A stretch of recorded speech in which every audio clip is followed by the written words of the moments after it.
It happened on a Monday morning in Seattle. Outside the windows, the city was still wrapped in a low gray fog that clung to the skyline like a secret. Inside the top floor boardroom of Northbridge Analytics, the air felt heavier than usual. I had walked into that room hundreds of times, but that morning the sound of my heels against the polished floor felt louder, sharper. I stood in my usual spot near the front. This room had seen every milestone of Project Helios, 5 years of work, 70-hour weeks, and every drop of ambition I had ever owned. I thought this meeting would be routine. I was wrong. Vivian Hale, my stepmother and the company's CFO, cleared her throat with the ease of someone who already knew no one would stop her. She didn't look at me. She never did when she was about to twist the knife. She looked at the board, the investors, the CEO. Her voice was smooth, practiced. After careful consideration, we've decided that Project Helios needs new leadership. A fresh vision for the future. My fingers tightened on the edge of the table. I didn't breathe. She paused like she wanted the silence itself to hurt. Effective immediately, she said Chloe Stanton will lead Project Helios. For a heartbeat, I heard nothing. Then the blood in my ears roared like a storm. Chloe. Her daughter, 22 years old, an intern who had never spent a single night solving a Helios algorithm. She stood up from the end of the table in a brand new blazer that still had the store crease at the cuffs. Her smile wasn't warm. It was the kind of smile that comes from someone who was handed a crown they didn't earn. She walked slowly toward the front, letting the heels of her shoes click on the marble floor. Each step sounded like mockery. "Thank you for paving the way," she said softly. The investors chuckled politely. The CEO, Robert Stanton, shifted in his chair but said nothing. He didn't meet my eyes. Nobody did. Chloe took the clicker in her hand like it was a prize. I had held that same clicker through years of investor meetings, deadlines, sleepless nights. I stared at it the way a soldier might stare at a stolen medal. Vivian adjusted her pearl necklace, that signal she always gave before landing the final blow. "This is what's best for the company," she said. The air felt colder, like someone had opened a window even though everything was sealed tight. Chloe looked at me and smirked, small but unmistakable. She expected me to fall apart, to break, to beg. Instead, I felt something inside me click into place. No screaming, no tears, just a silence so clean it cut deeper than any words. I reached into my bag and touched the white envelope I had carried for months. It was smooth between my fingers like it had been waiting for this exact moment. I walked forward. Every step echoed across the boardroom. Heads turned. Even Chloe's confident smile faltered for a second. I placed the envelope on the table in front of Robert. It made a soft sound as it landed, but the silence that followed was thunderous. "Congratulations on the decision," I said. My voice was calm, cold, sharp. Robert blinked. Vivian's fingers froze on the table. Chloe's smirk cracked into something closer to confusion. She hadn't planned for this.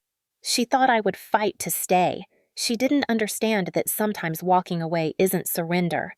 It's a detonation. I picked up my bag and turned my back to them. Behind me, chairs shifted, whispers rose. Someone cleared their throat. But I didn't stop. The elevator doors closed in front of me, cutting their world off like the final frame of a movie.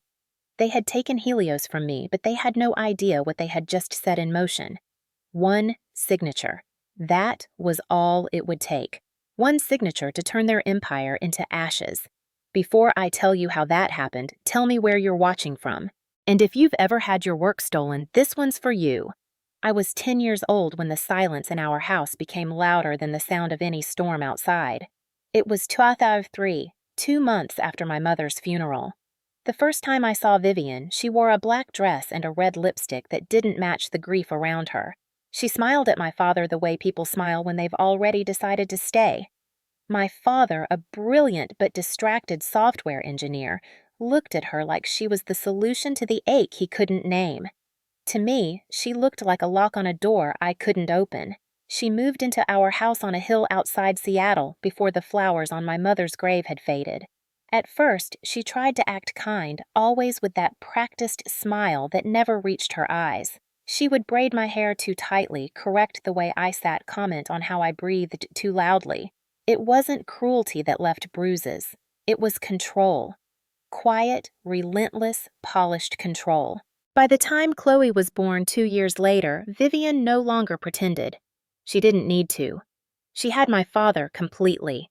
Chloe was the golden child. She wore lace dresses and tiny gold bracelets and was treated like sunlight itself. I was a shadow in my own home. My father loved me in the way a busy man loves something he assumes will always be there. He told me to focus on my studies, pushed me toward STEM because that was his world. "You're smart," he'd say, tapping my forehead like it was an instruction manual. But when Vivian spoke, his voice softened. When she decided something, he never questioned it. I learned early that love didn't mean protection. At dinner, Chloe would tell stories about her day at preschool, and Vivian would laugh like every word was a miracle. I would mention winning the science fair, and she would nod absently while adjusting Chloe's napkin. My father would say he was proud, but his eyes would drift back to Vivian's hand, resting on his wrist. Every year, the house grew colder, not from the weather, but from the way she carved her authority into every wall. She controlled the budget, the meals, the conversations.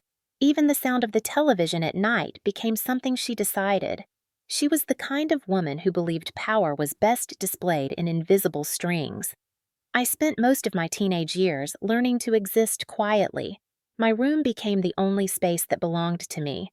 Late at night, while Vivian tucked Chloe into a bed wrapped in silk sheets, I sat on the floor with my father's old laptop and learned how to code. The machine didn't care who I was. It didn't play favorites. It obeyed logic. That was something I could trust. When I got accepted into the University of Washington's computer science program, my father shook my hand like a colleague. Vivian looked at me with a small, pleased smile, the kind people wear when they think they still control you. But she refused to support my tuition. She said it would teach me responsibility. Chloe got private ballet lessons, expensive clothes, and anything she asked for. I got a stack of bills and a scholarship. I worked nights at a diner, coded between shifts, and kept my resentment folded into the corners of my notebooks like sharp blades. During those years, every visit home was an exercise in endurance. Chloe grew into the perfect daughter in Vivian's world. She was polished, praised, and protected. I was the reminder of a woman Vivian had replaced. I saw it in her eyes every time she looked at me. Not hatred, something colder. She wanted me to disappear, and the easiest way to make someone disappear is to make them invisible. My father never stepped between us. He never said the words I needed to hear. His silence was its own betrayal. By the time I graduated, I had learned to build walls inside my head where her voice could not reach. I got my first job at a small analytics firm in Bellevue. It wasn't glamorous, but it was mine. For the first time, I felt like I could breathe without asking permission. Vivian climbed the corporate ladder like she had been born with a map in her hands. In less than a decade, she became CFO of Northbridge Analytics, one of the biggest tech companies in Seattle. Every family dinner, she mentioned her title like a trophy. "You should come work with us," she told me one Thanksgiving, her fork tapping the plate. "It's a good company, stable." She said stable the way some people say obedient. I smiled, nodded, and built my career elsewhere. I didn't want to be anywhere near her power. But toxic families have a way of pulling you back in. In 2018, Northbridge launched a new AI initiative, and the CEO personally reached out to recruit me. Not because of Vivian, but because of my work. I had built a reputation in data analytics and machine learning. They wanted me to lead something new, something ambitious. Project Helios. I tried to say no. I didn't want to step back into the orbit of the woman who had spent years making me feel like a guest in my own life. But she cornered me with a smile at a family dinner. "We'll be working together," she said. "How wonderful." I said yes. Not for her, for me. Because for once, I wanted to build something on my terms inside her kingdom. I didn't know then that I was walking into the oldest trap in toxic families. Power was never shared. It was only borrowed until someone decided to take it back. That quiet, cold tension between us never truly left. It just learned how to wear nicer clothes. It learned how to wait. I joined Northbridge Analytics in the fall of 2018. Seattle was wet and gray, the kind of weather that made coffee feel like a ritual instead of a drink. I walked into the headquarters carrying nothing but a small black backpack and the idea that maybe this was the place where my work would finally speak louder than my last name. They hired me as a senior data engineer. The position came with a clean white badge, a desk near the back windows, and a mountain of messy legacy systems that no one wanted to touch. It was exactly the kind of challenge I loved. I spent my first month learning the architecture like a language. Everyone else avoided that part of the system because it was stubborn and outdated. I liked it because it was honest. Code never smiled at you and lied. Code either worked or it didn't. It was around late November when the idea for Project Helios first came to me. I was sitting in the empty cafeteria at 9:30 at night, eating cold takeout and scrolling through an ocean of healthcare data that had nowhere to go. The company worked with several clients in the medical sector, but their systems were fragmented. No single platform could analyze unstructured health data at scale with real-time adaptability. Most solutions forced the data into rigid models, and valuable patterns disappeared in the process. I stared at the screen until the idea started breathing on its own. What if the system didn't need the data to fit? What if the system could adapt to the data? What if the framework learned? I sketched the architecture on a napkin, then on my notebook, then on the whiteboard in the empty engineering room. That night, I stayed until 2 a.m., building the first crude prototype. It didn't do much, but it proved something. It proved the idea was possible. The next morning, I showed it to Robert Stanton, the CEO. Robert wasn't like most executives. He had started as a developer, and even though he hadn't written code in years, he still respected it. He watched me walk him through the framework. He asked sharp questions. Then he sat back, rubbed his jaw, and said, "This could change everything." A week later, he made it official. I would lead a small innovation team. Project Helios was born. I picked my team carefully. Evelyn Cross came first. She had a sharp mind for DevOps and a habit of catching bugs before they even happened. Then came Miguel Alvarez, a data scientist with a reputation for seeing patterns in noise. He once told me he trusted data more than people because data didn't fake smiles. I understood that. Sophie Yates joined last, a quiet but brilliant UI/UX designer who could make complex systems feel like something anyone could touch. We started in a corner of the 5th floor, a cramped room with too many cables, too few windows, and a single sticky note on the wall that said, "Build it right." We lived there for years. In the beginning, the hours didn't feel like sacrifice. They felt like momentum. Every night, the city outside went dark, but the glow of our monitors burned like a small rebellion against mediocrity. In 2020, Helios caught the attention of the first wave of investors. The prototype processed raw hospital records and generated predictive patterns with 94% accuracy. Robert stood behind me during the demo. Vivian stood in the back, her eyes cool and calculating. She didn't speak to me afterward, but I saw the way she lingered. She had realized Helios was more than a project. It was leverage. When the board approved Series B funding in 2021, Helios received $80 million in capital. Overnight, our tiny corner grew into an entire floor. Glass walls, standing desks, a server room that hummed like a living thing. People whispered about us in the halls. For the first time in my life, I wasn't invisible. I was leading something real, and I believed stupidly that success would protect me. I poured everything into Helios. Birthdays blurred into deadlines. I celebrated New Year's Eve in the server room twice. When the pandemic forced the city into silence, I slept on an air mattress next to the whiteboard because Helios couldn't stop moving. Evelyn would bring coffee at dawn. Miguel would leave sticky notes with jokes to keep us from losing our minds. Sophie built interface prototypes like she was painting. We became more than colleagues. We became a small, strange family. Helios became my world. And under that quiet obsession, something else grew too. A thought I didn't like admitting to myself.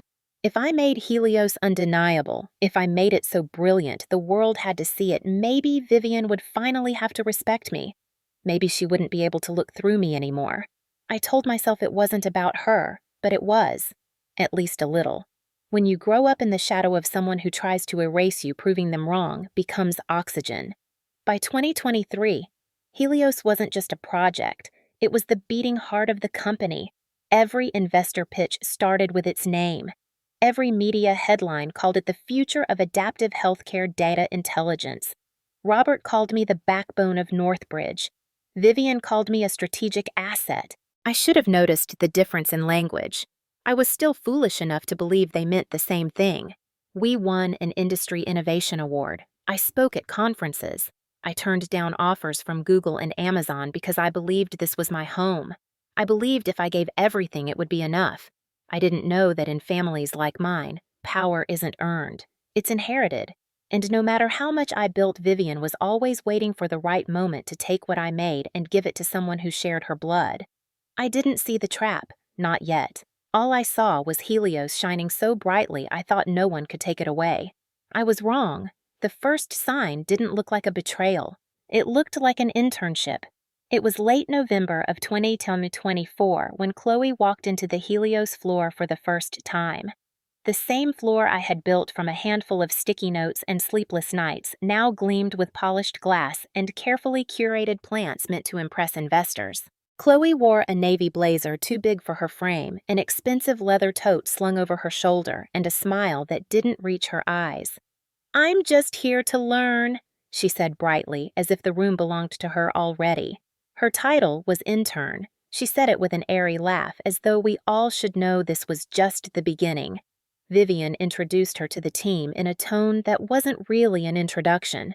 It was a statement. "Chloe will be shadowing Aurora to learn the inner workings of Helios.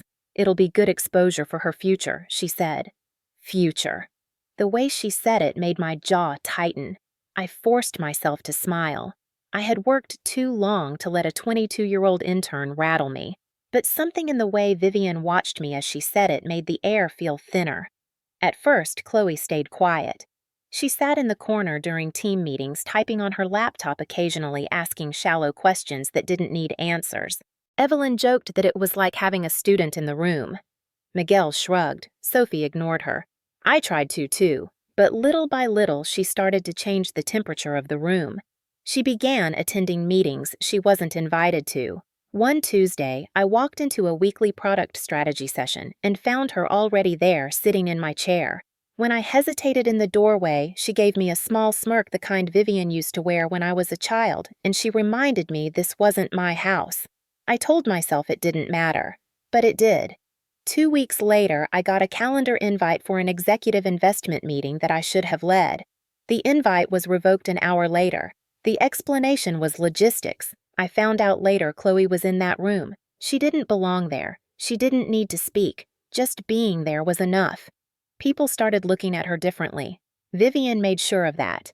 At the December investor meeting, Robert Stanton stood on stage as usual, running through Helios milestones and revenue projections. But this time, something was different. "And here to share a few words about the future of Helios," he said, "is Chloe Stanton, one of our promising young talents." I felt the blood drain from my face. Promising young talents. She walked up in her tailored suit and spoke in soft, polished sentences she clearly hadn't written herself. Words I recognized. My words. I had said those same lines 2 days earlier in a rehearsal with Robert. He had nodded at me then, like a partner. Now he nodded at her like a successor. Evelyn shot me a look from the second row. I didn't move. I didn't blink. After the meeting, I found my name listed alongside Chloe's in the internal progress report as co-leads on a data initiative. Co-leads. I had not agreed to this. Nobody had asked me. When I confronted Robert in the hallway, he gave me the kind of smile people give when they've already decided not to listen. "She's just learning," he said. "It's good optics. Investors love to see young faces involved. You're still in charge, Aurora." Still in charge. I'd heard that tone before, the tone of someone laying down silk over a knife. In January, she started giving updates during Monday briefings. At first, they were short, mostly things she didn't fully understand. But every week, they grew longer, smoother, more rehearsed. I began noticing things shifting around me, small things. Decisions I normally signed off on were now being circulated through other channels. Vivian's calendar and mine used to overlap almost daily. Suddenly, I stopped receiving invitations to upper board meetings. Chloe was there. I wasn't. My name appeared below hers on some internal drafts. The first time I saw that my hand clenched around the mouse so hard my knuckles went white. Evelyn noticed too. She leaned against my desk one night when the floor was quiet, her voice low. "They're setting her up," she said. Setting her up for what I asked, though I already knew the answer. "To take it," she said simply. "They're going to put her name at the top of Helios. I can feel it." She didn't say Vivian's name. She didn't have to. I laughed it off in front of her because that was easier than admitting the knot in my chest.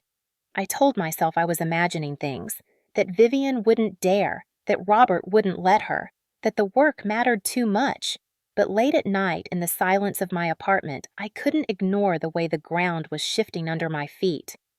In February, I found out about a dinner, a private one between Robert, Vivian, 2 board members, and Chloe.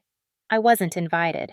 When I asked Robert casually about it the next day, he brushed it off. "Oh, that," he said. "It was just informal. Investor relations stuff. No big deal, no big deal." I built Helios. Every fiber of it. And they were having conversations about its future without me. That wasn't an accident. That was the beginning of a transition I hadn't agreed to. In March, Chloe started using phrases like "our project" in public settings. Evelyn began forwarding me copies of reports, where Chloe's name appeared next to mine in bold. Miguel started asking if everything was all right. Sophie stopped making eye contact. It wasn't dramatic. It wasn't loud. It was slow, like watching a tide rise around your ankles. You don't notice it's dragging you out to sea until the floor is gone. I couldn't prove anything yet. Vivian was too careful for that. She always played the long game. But I could feel it. Something ugly was moving beneath the surface of every meeting, every email, every smile. And for the first time in years, Helios didn't feel like mine. It felt borrowed. And I knew that sooner or later someone was going to come collect. Investor Summit at Northbridge was the kind of event people whispered about for weeks. March 2025. Seattle was clear for once, the rare kind of spring day where sunlight made the glass of the headquarters sparkle like it was proud of itself. The lobby smelled like fresh coffee and ambition. I had attended this event 5 years in a row. I had walked onto that stage as a leader, a creator, the architect of the company's crown jewel. But that morning, as I took my seat in the front row, I knew something was wrong long before anyone spoke. It was in the way people looked at me then, away too quickly. It was in the way Chloe stood near the podium, not in the intern's corner where she used to linger, but front and center, beside Robert and Vivian, like she had always belonged there. She wore a fitted black suit, her hair pulled back into a polished bun. Not the wide-eyed intern anymore. This was the performance of someone stepping into a role they didn't earn, but had rehearsed perfectly. The lights dimmed slightly, the house music lowered, and Robert Stanton walked to the podium with that confident half-smile that had landed him on the covers of business magazines. He scanned the crowd of investors, board members, journalists, and employees. His voice came out smooth, practiced. "Thank you for joining us for this year's summit. Northbridge has grown from a regional tech player to an industry leader, and much of that success has been driven by one project, one vision, Helios." Applause rose like a wave. I sat very still. I had heard these lines many times before. I had written some of them, but today they didn't feel like a celebration. They felt like a setup. Robert continued talking about growth metrics, funding rounds, partnerships, and market leadership. Words that had been built on the code my team and I had written line by line, night after night. Then he paused, the way speakers pause before delivering something big. And now he said it's time to look to the future of Helios, a future that will be led by someone with vision, passion, and innovation. I already knew what was coming, but hearing it was still like stepping onto thin ice. Please join me in congratulating our new lead of Project Helios, Chloe Stanton. For half a second, the room held its breath. Then the applause hit like a thunderclap. Cameras flashed. Chloe stepped forward, smiling with all the confidence of a person who had never had to fight for anything. My hands clenched so tightly in my lap that my nails left crescents in my skin. I didn't cry. I didn't flinch. I let the applause wash over me like static. It wasn't the kind of humiliation that came from surprise. It was the kind that came from watching the blade slowly being lifted over your head for months, then finally brought down in front of everyone.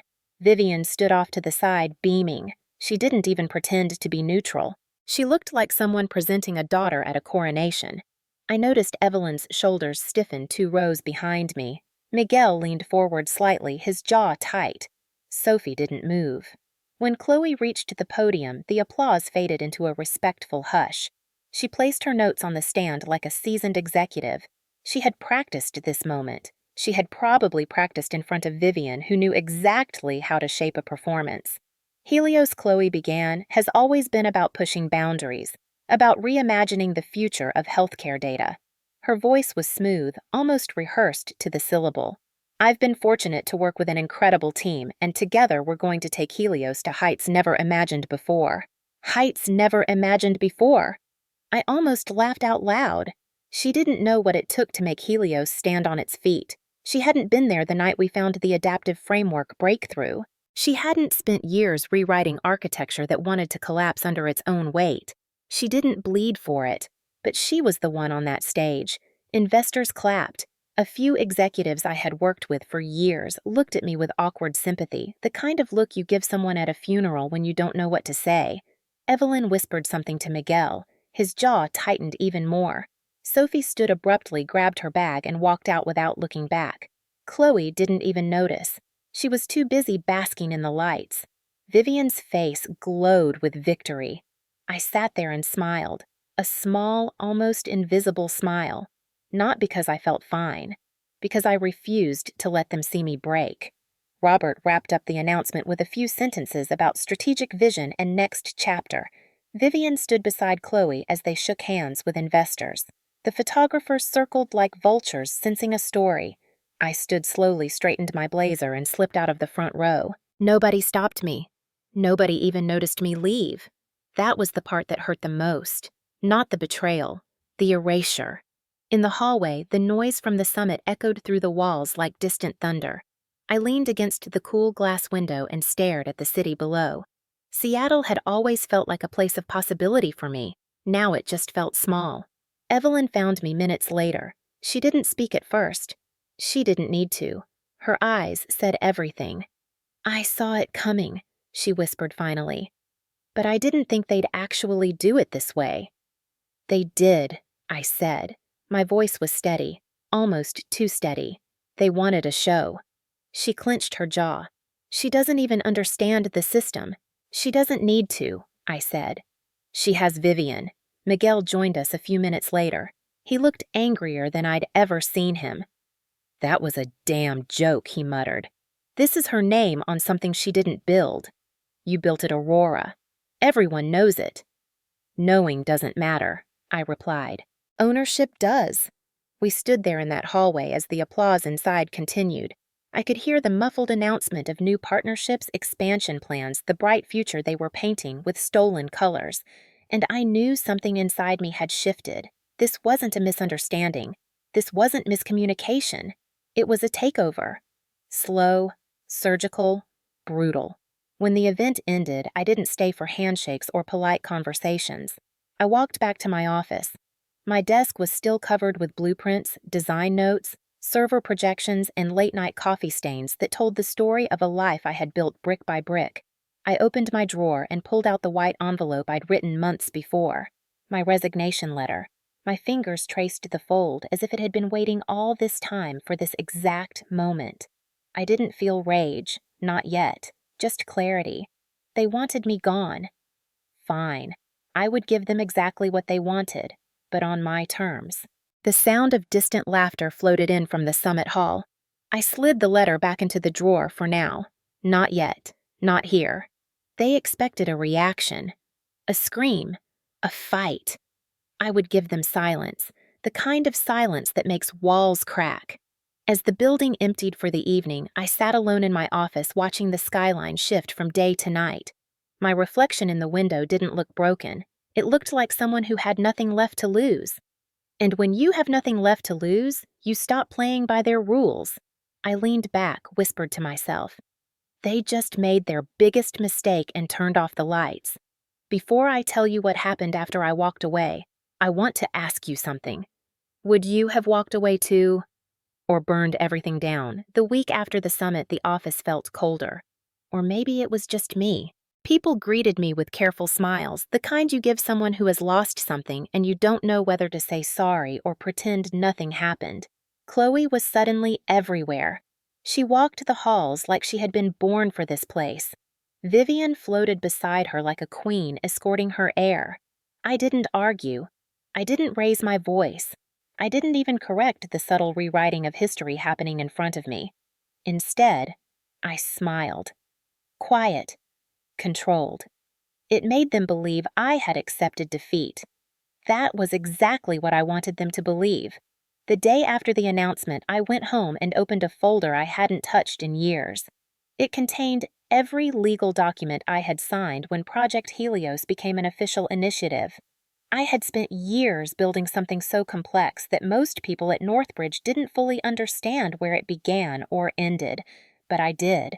I knew every line of code, every architecture diagram, every contract clause, and I knew something else too. When I first started Helios, Robert had agreed to give me partial ownership of the intellectual property as an incentive. It wasn't a huge percentage, but it was enough to give me leverage. I had never used it because I believed they respected me. I was done believing that. I started collecting everything. Every code commit, every original design doc, every proof that Helios began with my hands, not Chloe's, not Vivian's, not Northbridge's boardroom. Nights were quiet. I worked with the same precision I once used to build Helios. But now the goal was different. This wasn't creation. This was preparation for war. I called an attorney. Not just any attorney. Carla Benson. She had a reputation in Seattle's tech circles as the person companies feared when it came to intellectual property disputes. She was sharp, unflinching, and not impressed by big corporate names. When I sat in her office, she didn't offer fake sympathy. She asked questions like a surgeon. I handed her the thick binder of documents and explained everything. She flipped through the first section, raised an eyebrow, and said, "You still hold 11% of the Helios IP." "Yes," I said. She leaned back. "Then they're in more trouble than they think."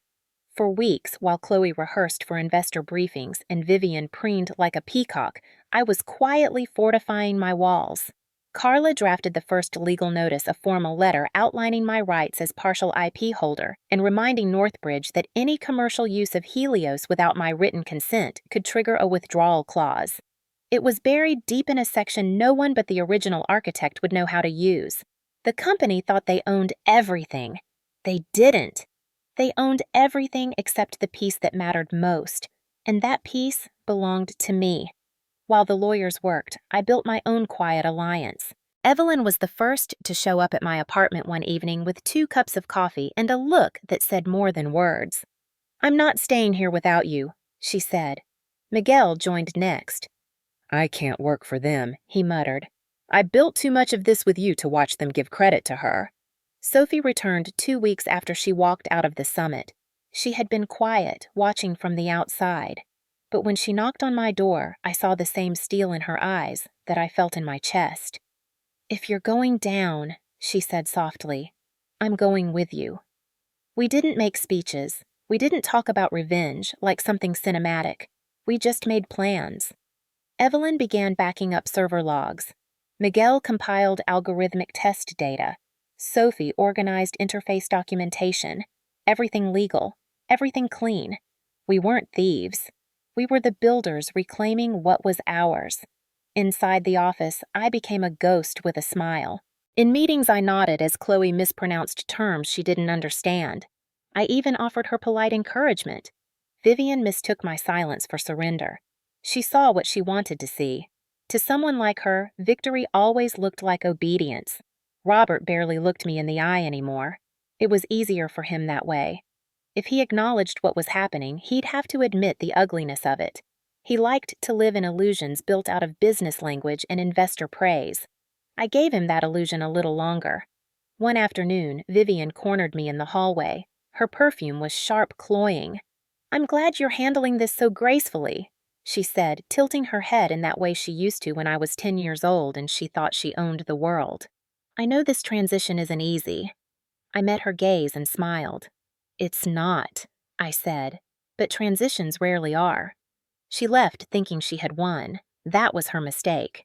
By mid-April, Carla's letter was delivered to Northbridge's legal department. It wasn't a threat. It was a fact. If they launched Helios without my authorization, they would violate their own contracts and lose access to the system's core components. The adaptive architecture was legally tied to my consent. Without it, Helios couldn't be licensed, sold, or scaled. They could fire me, erase my name from press releases, hand my position to someone else, but they couldn't use my brain without my signature. The board didn't react immediately. They were arrogant enough to think I was bluffing. They'd find out soon enough I wasn't. Meanwhile, Evelyn drafted her resignation letter and kept it in her desk drawer. Miguel updated his LinkedIn quietly, no public announcements. Sophie wiped her presence from the internal UX servers. We worked like shadows, one move at a time. Chloe, oblivious, kept playing leader. She was the star of every investor dinner, every marketing pitch. They built her image like a golden tower, unaware the foundation underneath was no longer theirs. One night in late April, I sat alone in my office with the blinds half open. The building was empty except for the hum of the servers. My reflection in the glass looked calm, but beneath that calm was a storm built from 5 years of work, 5 years of being underestimated, 5 years of being silenced. I slid my resignation letter out of the drawer and placed it on the desk flat and ready. Not today, but soon. Timing mattered. Silence could be more powerful than noise if you knew how to use it. The next few weeks I played my part perfectly. In meetings, I asked the right questions and smiled at all the right moments. When investors praised Chloe, I clapped with everyone else. When Vivian pushed her forward, I nodded. They thought they were writing the end of my story. What they didn't realize was that I was already writing theirs. Miguel leaned against my office door one night as I packed my laptop. "You're awfully quiet," he said. "Noise doesn't build anything," I replied. "It only distracts." He nodded. "I can't wait to see their faces." "Neither can I." By the time May rolled in, the stage was set. My lawyer had secured my rights. My team had gathered every breadcrumb of proof. My resignation was ready, and the company was sleepwalking toward a storm they didn't even see coming. Vivian believed silence meant surrender. She had taught me that lesson when I was a child, but what she never learned was that silence could also mean strategy. And this time, the silence was mine. The Fairmont Olympic Hotel glittered with the kind of expensive light that makes everything look more polished than it really is. Late March 2025. Seattle air was crisp, and the lobby was lined with black marble and gold accents, like the stage was already set for a play none of them knew I had written. Investor Gala Night. Chloe was standing at the center of the room in a cream blazer that probably cost more than my first year's salary, her smile wide and camera-ready. Vivian hovered beside her, confident, radiant, certain that this was their night. Robert was already shaking hands with investors as if the Helios launch was a foregone conclusion. They didn't even notice me walking through the side door. That was good. I didn't want them to. Not yet. I walked past tables decorated with cascading white flowers, polished wine glasses, and a massive projector screen at the front of the ballroom. I could feel my pulse in my wrists. Carla had sent the legal documents earlier that day. They had ignored them. They thought my silence was fear. Tonight, they would learn what silence really meant. The lights dimmed slightly, the murmurs settled, and Robert took the stage. His speech began the same way it always did, full of smooth, rehearsed phrases about innovation, transformation, the future of data. I had stood behind that podium too many times to count. Now, I stood in the dark, behind the last row of chairs, watching him lie. "Ladies and gentlemen," Robert announced, "tonight is not just a launch. It's the beginning of a new era. Helios will change the way healthcare data is understood, shared, and protected, and leading us into this future is Chloe Stanton." Applause erupted like thunder rolling through glass. Cameras flashed. Investors stood clapping. Chloe walked onto the stage with Vivian beaming beside her like a queen presenting her heir. My hands slid into the pocket of my black blazer, brushing against the USB drive that held everything. Code logs, original architecture signatures, IP clauses. time-stamped ownership, the kind of evidence no one could spin. Chloe began her speech with the same lines she had been practicing for weeks, words she didn't write, words I had bled for. Helios, she said, was born from a shared vision to reshape the future. Her voice was steady but hollow. She talked about innovation and dedication and team spirit. She talked about herself like she had been there. She wasn't. My team and I had been there, and I was done letting her steal it. She reached the final slide on the screen. A giant Helios logo filled the wall behind her. The applause started to build, but it was too early. I stepped forward. The sound of my heels against the ballroom floor cut through the noise like a blade. Chloe froze for just a second, confusion flickering across her face. Vivian's head turned sharply. Robert frowned. I climbed the small staircase to the stage and took the microphone out of Chloe's hand. She didn't fight me. She didn't know how. "You're launching something that legally doesn't belong to you," I said, my voice calm and clear. The room went silent in a heartbeat. The investors shifted in their seats. A few phones went up to record. Vivian stepped forward, trying to keep her smile from cracking. "Aurora, this isn't the time." "No, Vivian," I said evenly. "This is exactly the time." I turned to the giant screen and plugged in the USB drive. My presentation overrode theirs instantly, a black background. A line of white text appeared first. "Original Helios Architecture Ownership, time-stamped 2018. Then lines of data code signatures, IP agreements, legal documents, signed by the CEO and me. The logo in the corner was the firm Carla Benson worked for.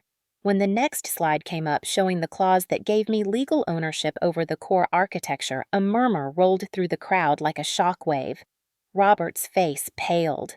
Vivian's jaw clenched so hard it trembled. Chloe took half a step back, her knuckles whitening around the podium. "For the record," I said, looking straight into the camera lens from the press corner, "I built Helios. I carried it through sleepless nights, failed prototypes, and millions in funding that would never have existed without me.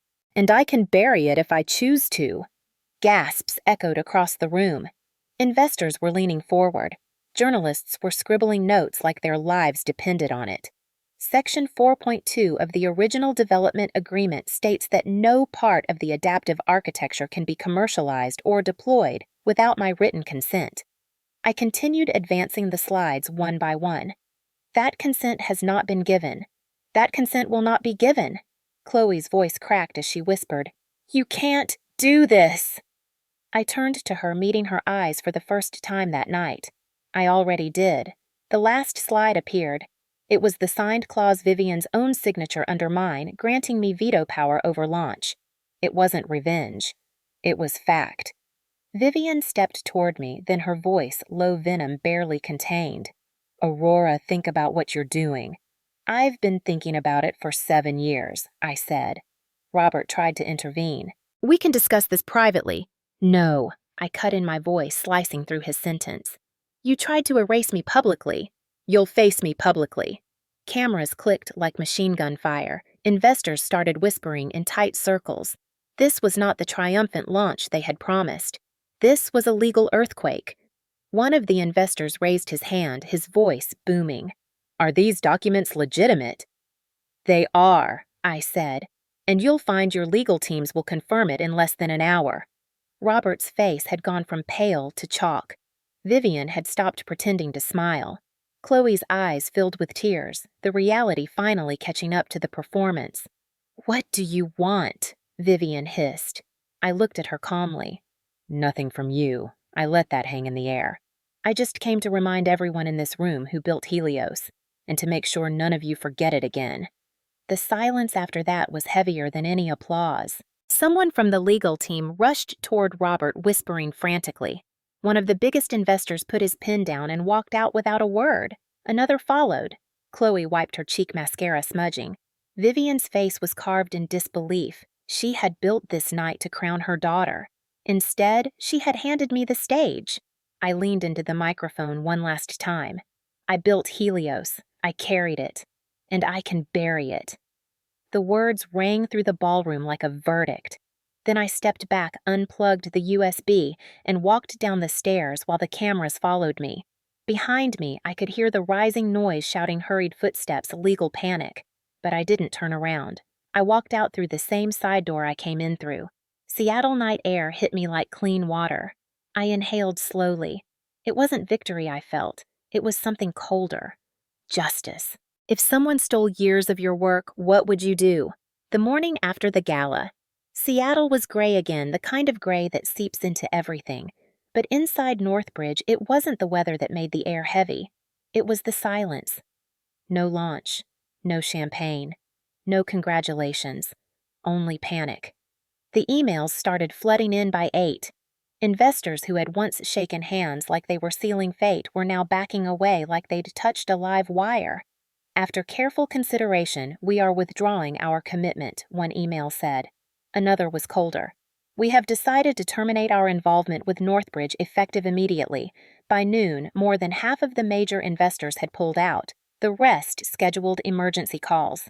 The stock price dipped so fast it felt like watching a building fall in slow motion. I didn't go to the office that day. I sat by my kitchen window with a cup of black coffee watching the city move like nothing had changed. But everything had changed. By the second day, the first legal department resignation leaked to the press. By the third, a major investor went public stating their withdrawal was due to significant unresolved intellectual property disputes involving the Helios platform. Those weren't just words. They were a death sentence for a company that had built its entire valuation on a single product. Helios wasn't just a project. It was the heart of Northbridge. And I had closed my hand around that heart. Without my consent, they couldn't launch. Without the launch, they couldn't deliver. Without delivery, they couldn't survive. I had expected fallout, but I hadn't expected it to unravel this fast. 3 weeks after the gala, Northbridge Analytics held a press conference. Robert didn't look like a man in control anymore. He looked like someone trying to hold a dam together with his bare hands. Due to unforeseen legal complications surrounding intellectual property ownership, he said, "We are entering a period of financial restructuring." Financial restructuring, a polished way to say collapse. Behind him, Vivian stood stiff and pale. Chloe wasn't there. Her name had become toxic. The comment sections online were brutal. Nepotism killed a billion-dollar company, one headline read. How to lose everything in one night, said another. Clips of me on stage had gone viral, millions of views in 2 days. The words, "I built Helios," "I carried it," and "I can bury it" were quoted like scripture. I didn't do interviews. I didn't need to. The story told itself. Vivian was suspended pending investigation into her role in the mishandling of company assets. Robert was forced out of his position as CEO. Chloe tried to post a statement online. It backfired instantly. She deleted everything within hours, but screenshots were forever. Every photo of her smiling on that stage was now a symbol of arrogance and collapse. Evelyn texted me the day the news broke. "It's done," she wrote. Miguel called that night. "They're tearing each other apart in there," he said. "Board members are blaming each other. Legal's a mess. Nobody wants to touch Helios now without you." "Good," I said simply. I wasn't smiling, but there was something in my chest that felt steady for the first time in months. Not joy, not revenge, just justice settling into its place like a final puzzle piece. By the 4th week, the company issued its official statement. Northbridge Analytics was entering technical bankruptcy. Employees were offered severance. Projects were frozen. The headquarters that once buzzed with ambition was now half empty, its walls echoing with the quiet sound of endings. I walked by the building one evening. No one saw me. Lights still glowed in some offices, but they were dimmer, uncertain. The logo above the doors looked tired. It used to be my second home. Now it was a monument to their own greed. Evelyn accepted a job offer from a major healthcare AI firm in Boston. Miguel got a leading role at a company that had tried to recruit him for years. Sophie was offered full creative control at a startup in San Francisco. They didn't leave out of anger. They left because the thing that kept them there was gone. It was mine. It had always been mine. And now it was no one's. Chloe's fall was the loudest. Photos of her from the gala were everywhere. Investors blamed her publicly. Former employees mocked her privately. She wasn't the brilliant young leader they had tried to sell. She was the symbol of everything wrong with Northbridge.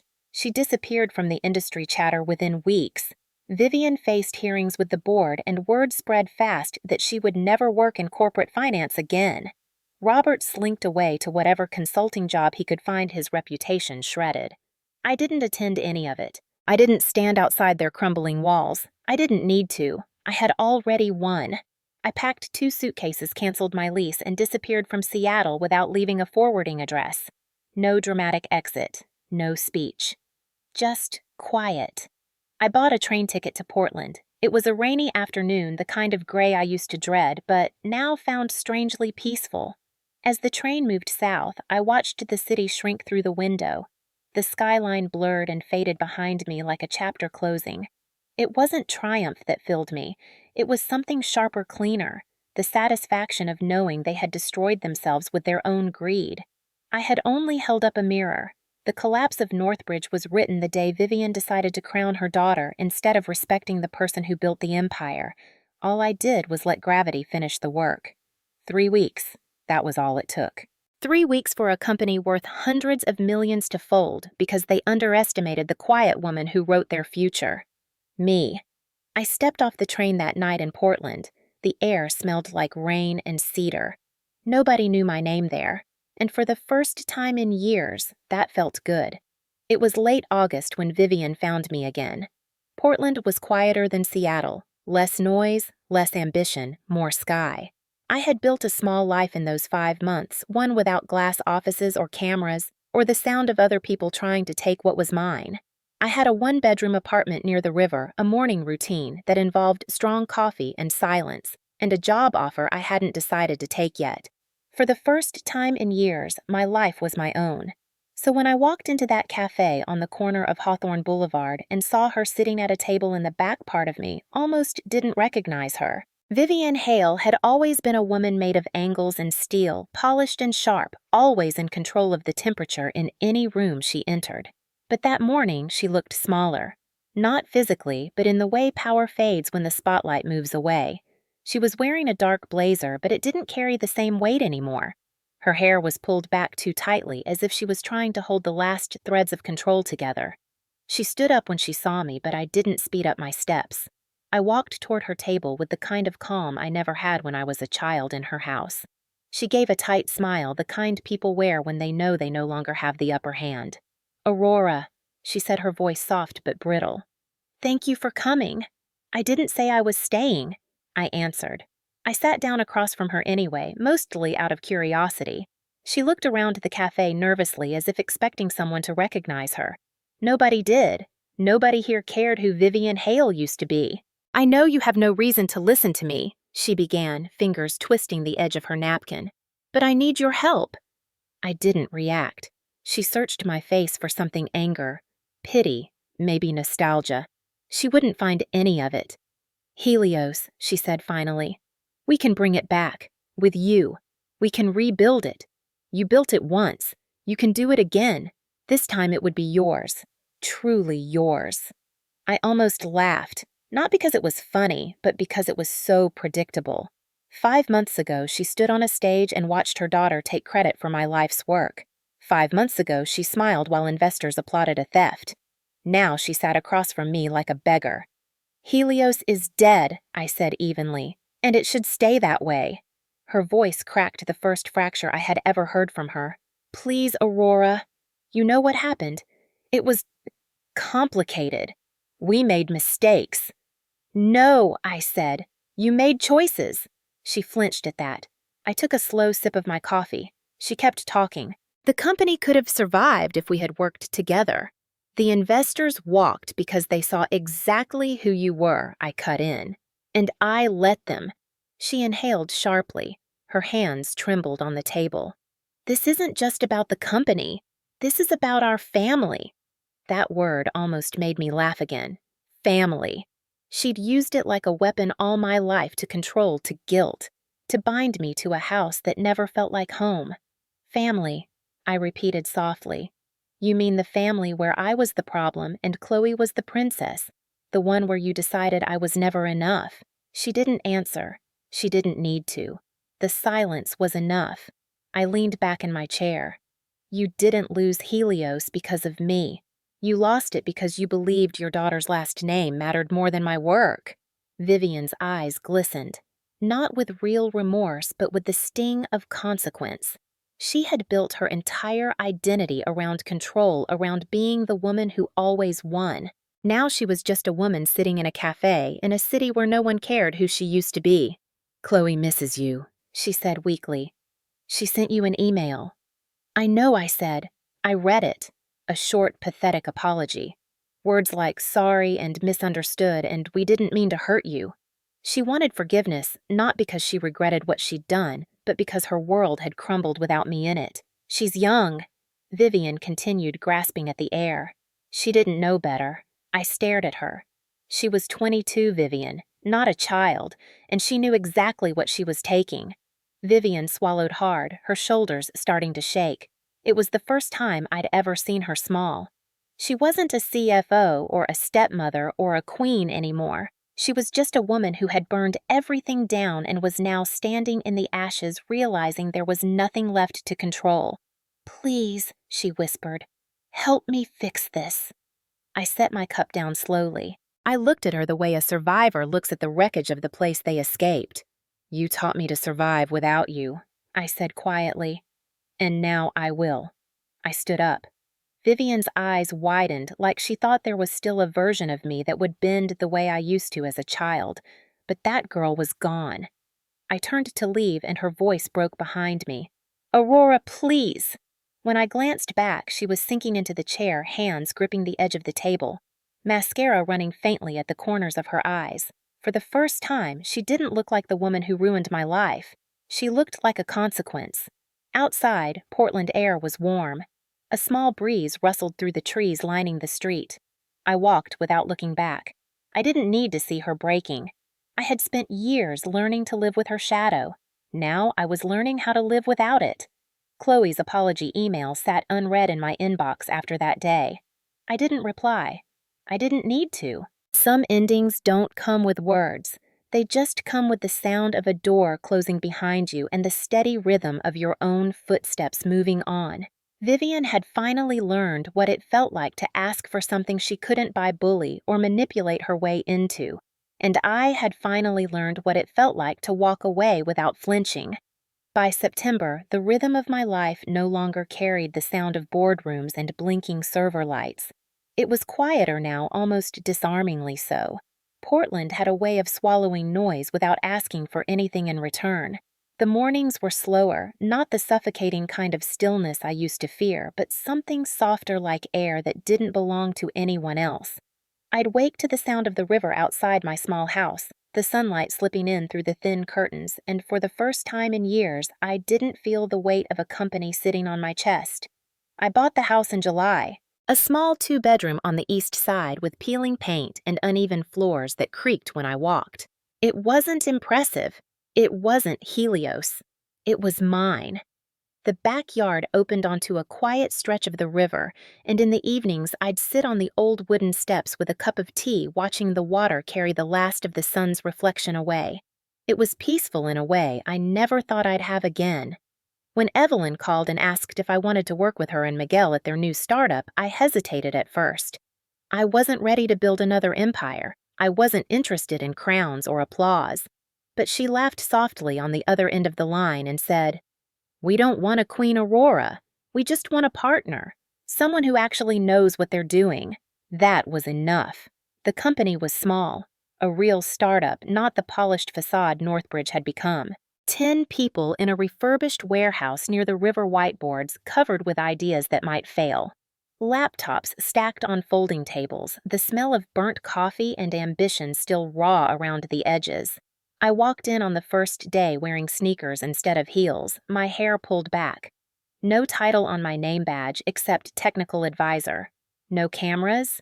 No investors waiting for blood. No Vivian watching from the shadows. Just Evelyn and Miguel, 2 people who had chosen me long before the spotlight ever touched us. It was the first time in a long time I felt like I belonged somewhere because of who I was, not because of what I built for someone else.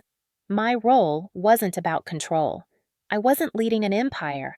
I was guiding something fragile and new. I met with engineers who still believed problems could be solved without politics, sat with designers who cared about users more than press releases, and listened to Evelyn laugh in meetings like she used to before everything got complicated. Miguel brought me coffee every morning, usually too strong, and joked about how we had downgraded from world domination to actual work. It felt good to laugh back.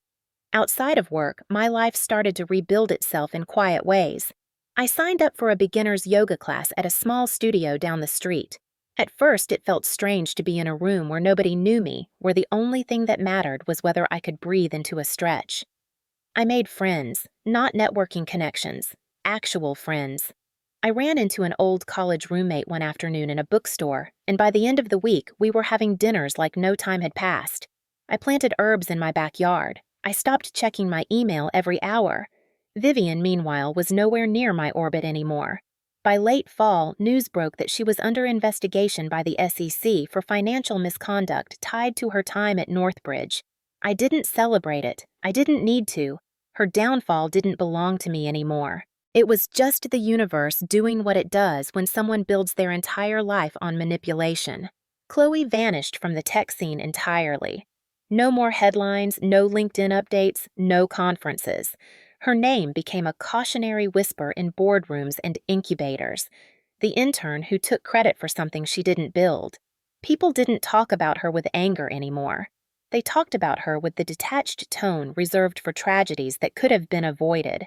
And Helios. Helios became a legend. The story spread through the industry like wildfire. Panels at conferences mentioned it in passing, the Helios case, they called it. Legal journals wrote about how IP ownership can topple giants. Startups whispered it like a warning: protect the people who build the foundation or risk losing everything. My name was attached to it, but not in the way Vivian's had been. I wasn't the scandal. I was the line no one crossed again. I didn't go back to Seattle, not even once. But every so often, someone would send me a clip of a panel discussion or a headline or a line from a legal blog that said something like, "The Helios collapse remains one of the clearest examples of underestimating a creator." I'd read it with quiet detachment, then close the laptop and step into my backyard.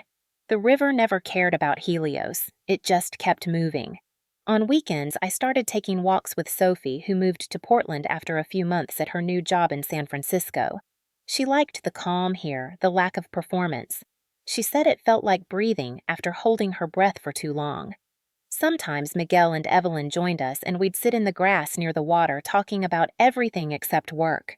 For people who had once built something that consumed every hour of our lives, it was strange and beautiful to have conversations that weren't about deadlines or strategies. People still reached out occasionally. Former colleagues, investors, even journalists. They wanted to hear the story from me directly. I never told it. Not because I was hiding, but because the story didn't belong to me anymore. It belonged to the industry, to the people who wanted a lesson out of it. My lesson had already been learned: never build something so precious that someone else can hold it over your head. I began keeping a routine that made sense only to me. Yoga in the mornings, coffee from the cafe down the street where no one cared who I was. Long walks by the river at night with the sound of water folding into itself. I learned to live without waiting for the next betrayal. Helios had once been the center of my world. Now it was just a story that no longer held me hostage, a story that gave me something better than revenge: peace. And as the months slipped by, I stopped looking over my shoulder. The quiet didn't scare me anymore. It was mine. The night air was cool when I opened the window. The river was quiet, just the low hum of water moving steadily toward somewhere else. A warm lamplight spilled across the wooden floor of my small living room. It wasn't the kind of view I used to dream about. It wasn't a corner office with a skyline. It wasn't marble floors or investor banquets. But it was mine. I leaned my elbows on the window frame and looked out at the dark stretch of water, at the reflection of the streetlights bending over the surface like quiet witnesses. I used to think strength meant winning, outshining, proving myself in rooms built to remind me I didn't belong.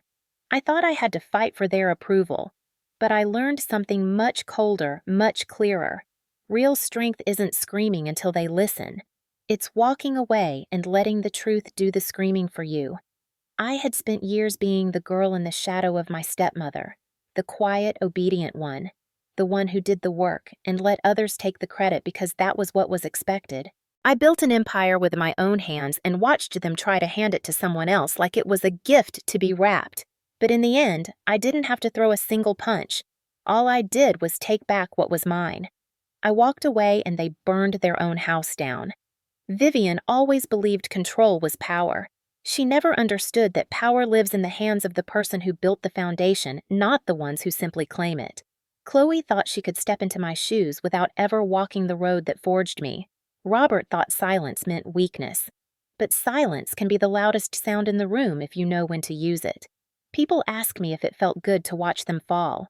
That night at the gala, when I held the microphone and said the words that made the walls tremble, I didn't feel triumph. I felt clarity.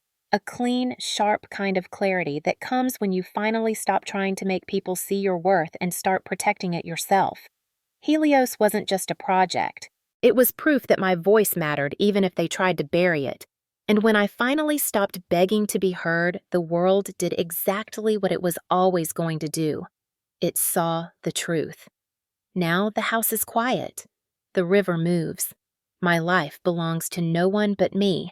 I don't check investor reports. I don't monitor board meetings. I don't wait for permission anymore. I open my window, breathe, and know that I survived. More than that, I won in the only way that mattered. I didn't scream. I didn't beg. I simply walked away and they burned their own house down. Have you ever been betrayed like this? Where are you watching from? Share your story in the comments. Someone out there needs to hear it.